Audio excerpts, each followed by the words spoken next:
This is the Business Storytelling Show with Christoph Trapp. Name a top 20 storytelling podcast and a top 5% podcast globally.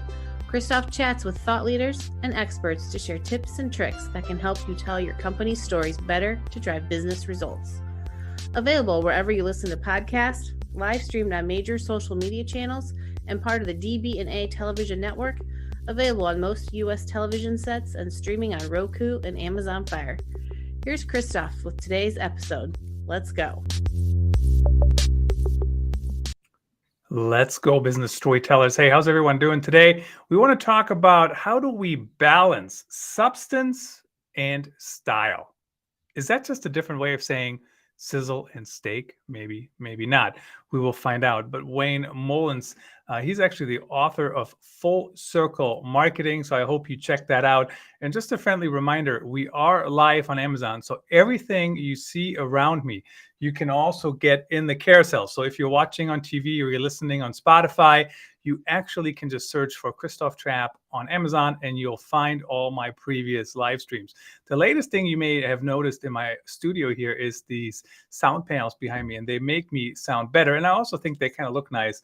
So I just wanted to highlight them really quickly here. 12-pack, $27.19 right now. But once again, everything you see around me, my microphone, my chair, everything, Christoph Trapp on Amazon, if you are not watching on Amazon already. But let's get to today's guest. Let's find out, how do we balance visual style with substance? Welcome to the show, Wayne.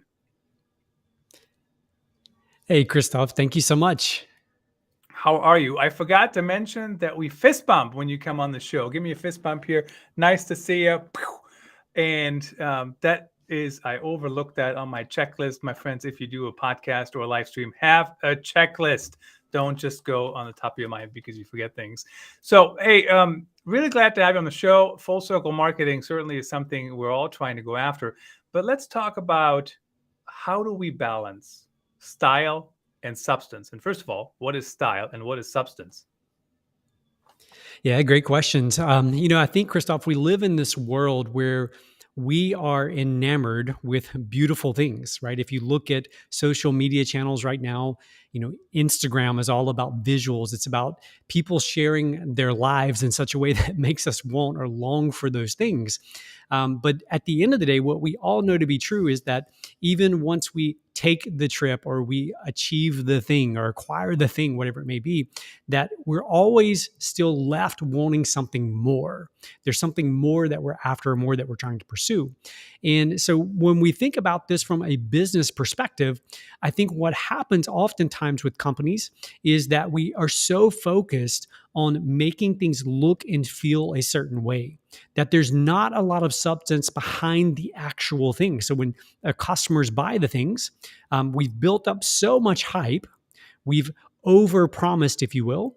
And then when they get the actual product, they get the actual service, they're underwhelmed often. In other words, the experience or the product or service doesn't live up to what we've painted the picture of it as being. So I think those are the two ways I would look at approaching that from our business perspective, from a marketing perspective, is really understanding how do we balance those two things out.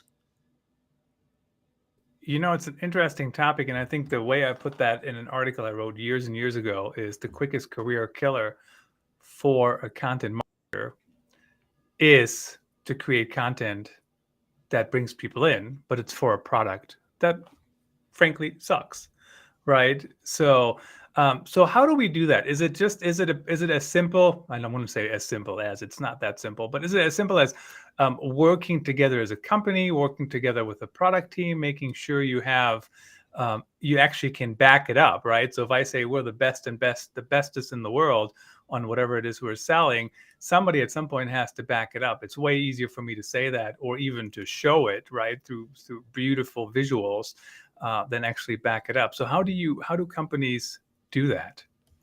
Sure. I think for entrepreneurs in the early days, right, we become so enamored with the thing that we're going to do, whether it's a product or whether it's a service. We love that thing. It is our passion. And that is why oftentimes we'll take such great risk to launch the business, to do the thing, whatever it is that we're going to do. But we also have to remember that Our love for the product, for the service, for the thing is enough to get us going. It's enough to get us into the ball game, if you will. But in order for us to stay in the ball game, to have a sustainable business, we have to actually provide things that customers love. So in other words, our love gets us going, but the customer's love is what is required to keep us in the game long term. And I think, it is really systemic in business. From a marketing perspective, we see, as you just alluded to, that we are often so short-sighted with our marketing efforts. We believe that all of our marketing should be designed to get people into our funnel, to get them to buy our stuff. Well, marketing, according to the way we love to define it, is simply this: your ability to attract and to keep a customer. And so the keeping part, you have to ask, what is the keeping part and why do we want to keep a customer? Well, it doesn't matter your business, your most effective salesperson for your company will always be the customers who have previously bought from you, if you have a great product, if you have great service. And so I think that is where we have to begin. We have to look systemically about our beliefs about marketing, our beliefs about service, and our love for the product versus finding things that actually solve legitimate problems that our customers are going to love. It's interesting to think about it that way. Our love will get us started, but the love of the customer will keep us going. So very interesting to think about that. Tamika Carlton was on the show the other day, and she even made the case that we should stop talking about leads, because leads is too me focused, right? Leads is about what you mean to me and not what I mean to you.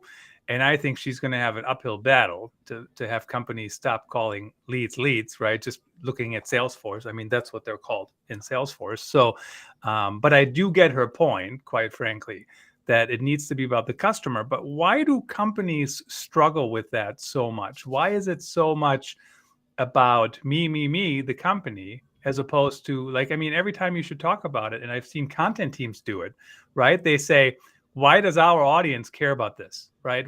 Any question I'm asking you, Wayne, I'm going to think in my head, even if it's subconsciously, why does anybody care about that question at this point? And why is that so hard for companies to do? Yeah, I think, several factors I believe that get factored into why we become distracted, I think, is the real answer. And so we easily lose sight of the reason that we started. And often we start because we have a legitimate desire to solve a problem or to help someone reach a certain goal or product. I believe it was Earl Nightingale who once said that you can solve any problem in your business if you will spend 2 hours a day thinking about how to better serve your customers. And you fast forward to today. So Earl Nightingale, I don't remember when he passed away, but his works were of, I think, the 60s and 70s and maybe 80s. So it's from generation ago, a couple of generations back. You fast forward to today, and Jeff Bezos, the founder of Amazon, in one of his very first shareholder letters, he says, "The thing I love most about customers is they are divinely discontent." Divinely discontent. So in other words, he understands that his customers, the customers of Amazon, are always going to be discontent. They're always going to want more for less money. And so I think it's just a realignment around the fact that we exist, all business exists to serve customers, to help them either reach a goal or overcome a problem or obstacle. And although your question is a very deep question, there's so many different ways we could go with this. I think it also goes back to your mission, your vision, and your values. As much as those are cliche words, as much as those are things that in the early days of entrepreneurial and business life, we don't have time for those things, right? We're busy doing quote unquote real work. It's those core documents, those core elements that set the target, they set the tone, and they set the underlying culture that we are going to have in our organizations. It's very interesting to me when you talk about we don't have time. And, the other day we had a show, actually yesterday, with Ayelet Fishbach on productivity. And my first question was, what's productivity anyways? I don't create widgets. You know what I mean? I'm trying to drive content results, marketing results, really, if you roll it on up. Um, so just because I look busy, just because I am busy, just because I'm typing a lot, doesn't mean I'm getting anything done. Doesn't even mean I'm productive, right? I could be typing gobbledygook and nobody reads it, and it doesn't drive any conversions of any kind, whether it's a lead or a connection or a newsletter sign up or whatever. So I think the whole being busy thing is difficult, especially in the field we're in. How do leaders understand that? How do they understand what it actually means to be busy in the right way? Let's put it that way. I don't even know what other word to use. Yeah, I would say, again, I would default back to, as cliche as the answer is, to vision. In other words, where are we going? What is the organization going to look like at some specific point in the future? We personally love to go out about 3 years in the future. Anything beyond that for us is a bit too far of a stretch based on kind of how things evolve in the marketing world. Anything less than 3 years for us is too short-sighted. So we go out about 3 years in the future and we say, what does our company look like? Who do we serve? How do we serve? What does it feel like to actually work here? What does it feel like to work with the client? What are our clients saying about us? So again, we're painting a very clear picture of where we want to be. And then the mission and the values come into play as well, right? For us with the team, if you don't have strong values, if values aren't ingrained into your culture, people are always going to default to their own personal values. Now, that's not necessarily a bad thing, but it can be if they're not in alignment with what you are trying to accomplish and where you're trying to go. And on that same note, what I would say is so many times that as leaders, as entrepreneurs, we have this document of values or a mission or a vision. And it's literally nothing more than a piece of paper that, or a document that sits on our computer somewhere. And here's the thing, a value is not a value until it costs you something.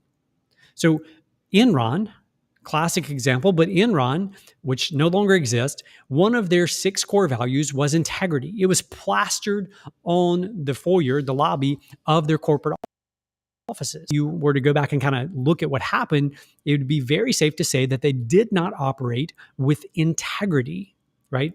And the reason for that is because it didn't cost them anything to have that value. In other words, they weren't willing to make sacrifices with time, with money, with resources to live out that particular value. So I know I kind of went around the question a little bit, but what I would say is that in order to ensure that we are using our time effectively and wisely, we have to be clear about what matters in the future. In other words, where are we heading towards, and what are the guideposts or the values that are going to ensure that we stay on the right path to get there?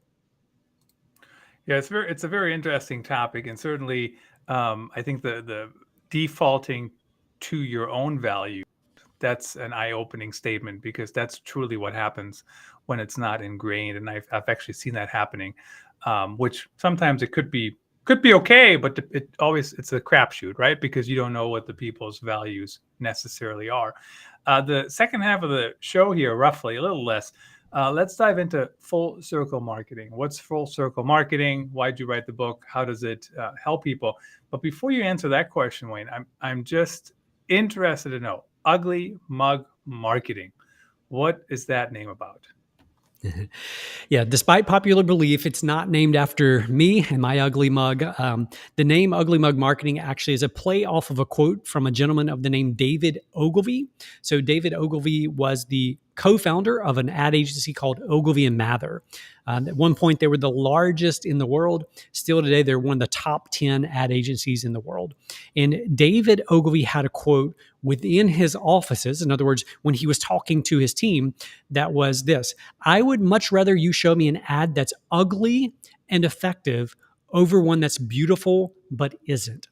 And so the name Ugly Mug Marketing really is just a play off of that quote. In other words, we don't want to get distracted by just creating beautiful things or just attempting to win design awards or creative awards. Right? We want to stay focused on what matters most for our clients. And at the end of the day, that is results for them. So that is where ugly mug marketing comes from. Makes sense to me. And, certainly creating something that's beautiful, that's always in the eye of the beholder anyways, right? So certainly we want things to look good, but if they don't drive any results, I mean, the example I keep going back to is Craigslist, which I haven't actually visited in probably years now, but that is not the most prettiest website, and it certainly has worked over the years. Let's talk about full circle marketing. What is full circle marketing? Why should people do it? And we'll go from there. Before we get there, though, just a friendly reminder: everything you see behind me, you can see in the Amazon store. Just scan the code in that corner up here. The sound bar, the sound panels, the microphone, the chair. By the way, if you ever use a gaming chair, you will never go back. Trust me, most comfortable thing ever. And I'm not even a gamer. Let's get into full circle marketing. What is it? Why did you write the book? Yeah, I think so. The book stems from just our beliefs around marketing, what marketing is, and the way that we attempt to practice it, and the way we attempt to execute marketing on behalf of our clients. So the book really comes out of this idea of two things. Number one, that we're at the point in our agency where, unfortunately, we're unable, just based on our fee structure, to work with a lot of the smaller companies. And for me personally, those are the ones I really love to work with. I love watching the transformations that can take place in those early days. But I wanted to still be able to share and teach kind of the methodologies that we use. And so that's why I took the time to put the book together, to write the book. It really details the core methodologies that we use. What is full circle marketing? Full circle marketing is this whole idea that our definition across the board is often skewed and misaligned around marketing. Now, I mentioned it earlier. We define marketing as your ability to attract and to keep a customer. But we don't want to just keep a customer. We want to actually convert that customer into an evangelist for our company, a raving fan for our company. We live in a world where today, I believe the latest stats show that more than 6 billion people have one of these devices, right? A smartphone. And that means that within a matter of seconds, they have the ability to share their experience about our products, our services, our company with the entire world. And yet we as entrepreneurs, we as marketers, are not embracing that reality. We haven't leaned into it. We are still stuck in the whole idea of, I've got to dump more people into the top of the funnel. If I dump enough people into the top of the funnel, the math will work out. And eventually down here, I'll know my conversion rate, et cetera, et cetera. And yes, all of those things matter. But we're living in a world now where we have the ability to turn ordinary customers into sales teams for us with a little bit of intention and a little bit of effort. So the idea of full circle is just simply that.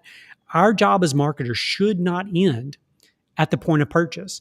Our jobs as marketers should begin at the point of purchase as well. So yes, we're driving leads, we're driving all these other things into the funnel, if you will, and bringing people through the buying process.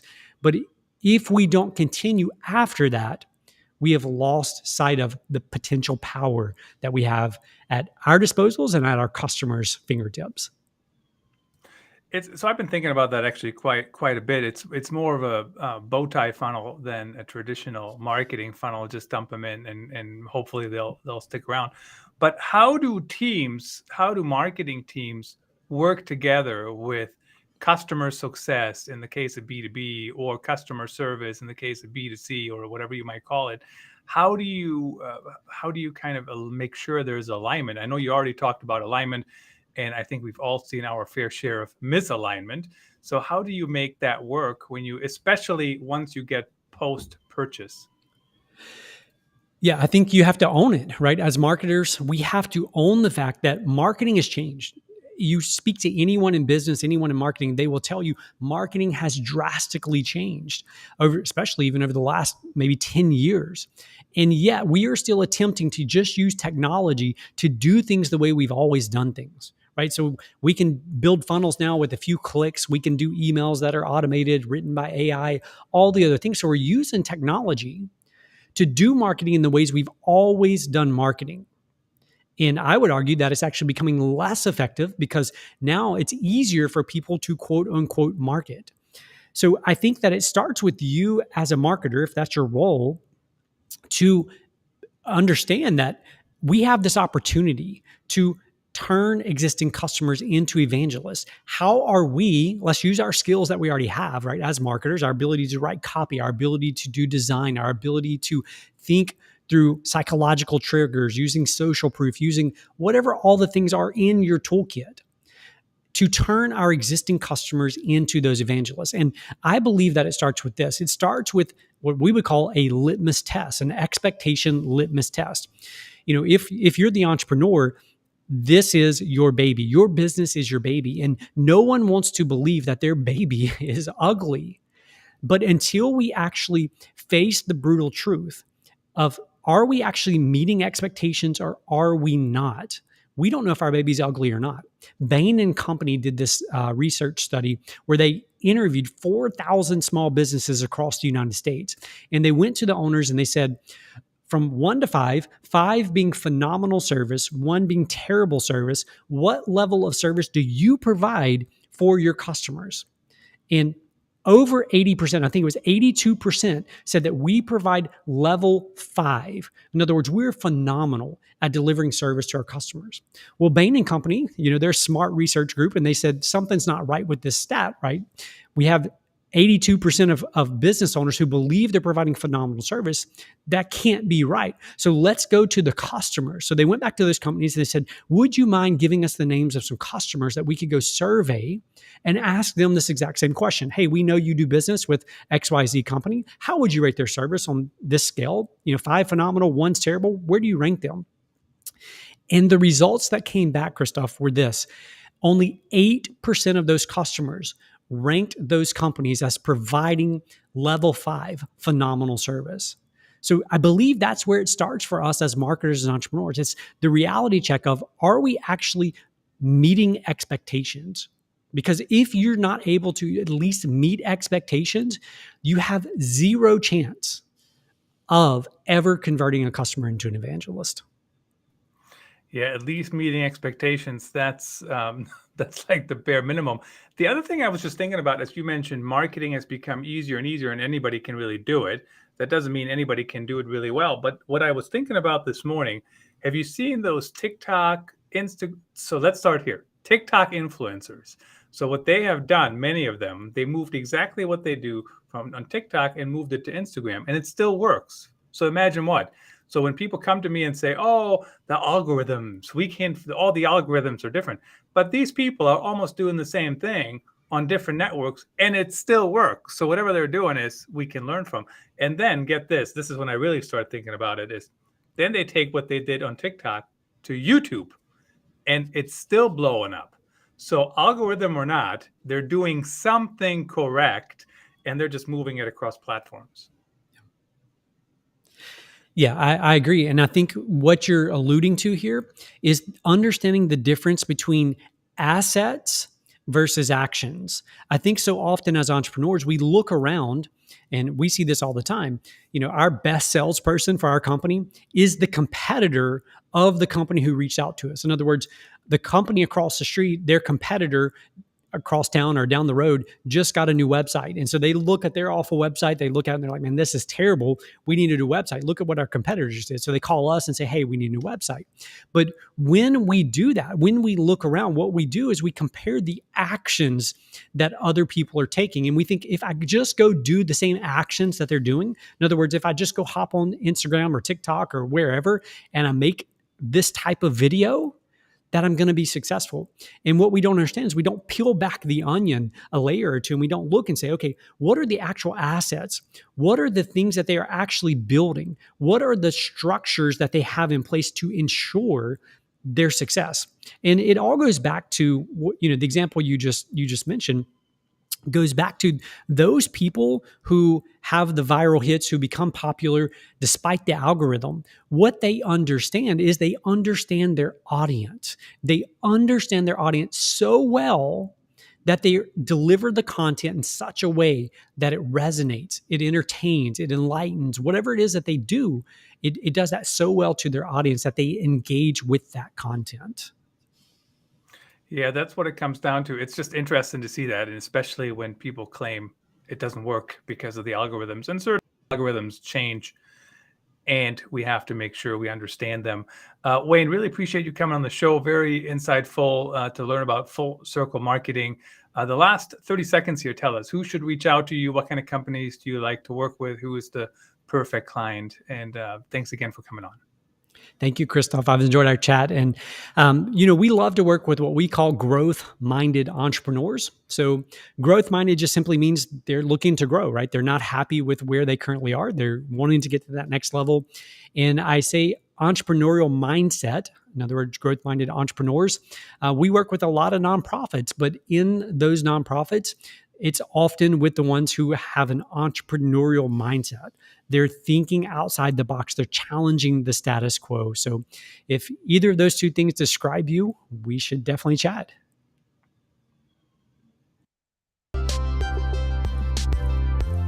That's a wrap. Thanks for tuning in.